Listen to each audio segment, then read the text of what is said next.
everyone, welcome to our next episode of Quarantine Cooking. Today we're going to make traditional Italian tiramisu.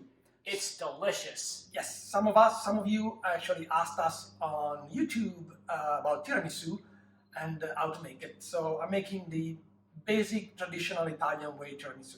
It's very simple, very easy, and the ingredients, as you can see, are very limited. There's not many ingredients. So the most important ingredient is the mascarpone cheese. Mascarpone cheese is a kind of a cream cheese, Italian cream cheese, and if you can find it in your country, look for the ingredient and look for only one or two ingredients, because many mascarpone cheese in North America have a listed ingredient like this long, and it's not good. Should be just cream and maybe culture. This one actually has cream and citric acid. Yeah, that's it. Cream and citric acid. That's it. What you want to avoid are gums, carrageen, xanthan, xanthan, whatever. Yeah, and if you can't find it, just go to another store. I know Whole Foods. Whole Foods sells it. Usually sells them. It'll be a little bit more expensive than the other stuff, but the other stuff is not real cheese. Anyway, so this is the ingredient for 4 people. If you have a bigger crowd, you can just double the ingredient. It's actually quite simple. So 250 grams of mascarpone cheese, 3 eggs, 6 tablespoons of sugar, a cup of coffee. I'm using decaf because I'm going to eat it at night, but if you have it during the day, you can use regular coffee. Some ladyfingers, enough to fill the bottom of our pan, and some cocoa powder. And that's about it. So let's get started. So the first step is to soak the ladyfinger with coffee. And someone actually just told me a new trick, which I never knew before. So I put the coffee in a bowl, like this. Nice. And this is our dish for the tiramisu. And he told me that I have to soak them 3 seconds each. 3 seconds, yeah. Hold it in. 1, 2, 3. Done. 1, 2, 3. As you can see, I've almost filled our little dish. And this is the last cookie, and that's it. Step 1, put all the cookies soaked in coffee at the bottom of your dish. And this is it. Put it aside for later.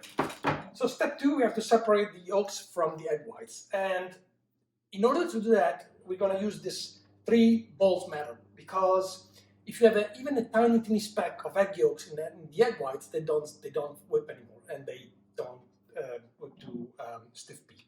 So we have to be extremely sure there's no egg yolks in the white. So I'm going to separate it in this bowl, and then I put the egg yolks in this bowl and the egg white in this bowl.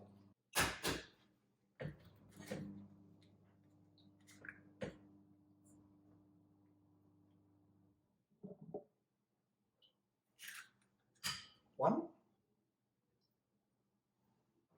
So now we have 3 egg yolks. 3 egg yolks, 3 egg whites. 3 egg whites, 3 egg yolks.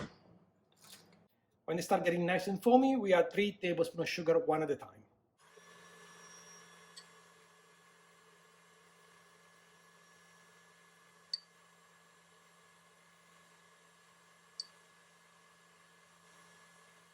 So we said we need them to whip them at stiff peak. What does it mean? That means that when we lift the beater like this, the little point does not fold like this. So this is not stiff peak.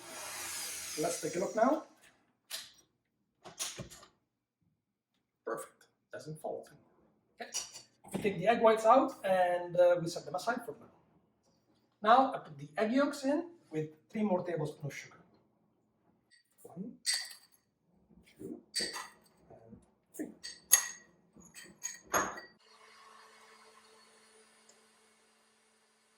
So once or twice I just scrape the side of the beater, because some sugar stays in the side, and you want to scrape it and make sure that everything gets incorporated. And if you don't have one of these machines, you can always use a hand beater. That's perfectly fine. As you can see now, it's just nice and thick and foamy, and we can start adding 1 tablespoon of mascarpone at a time. A little trick. Try to take the mascarpone out of the fridge at least an hour before making it, because it's room temperature, it gets incorporated much better. Making sure that everything is incorporated. Perfect. Now the cheese is perfectly incorporated, and now we gently fold the white in cream.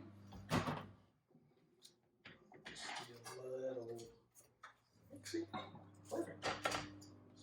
A little bit at the beginning, we do just a little bit, so we make both at the same consistency and gently fold them, and we can put the rest.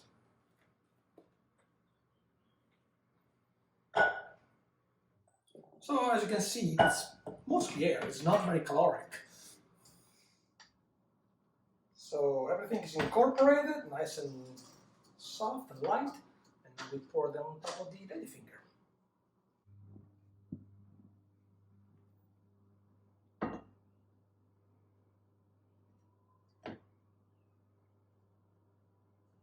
We can lick this one later.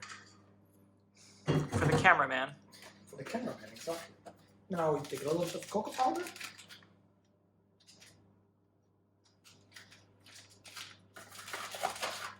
And gently dust it on top.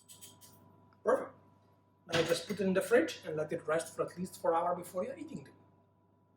And bon appetit.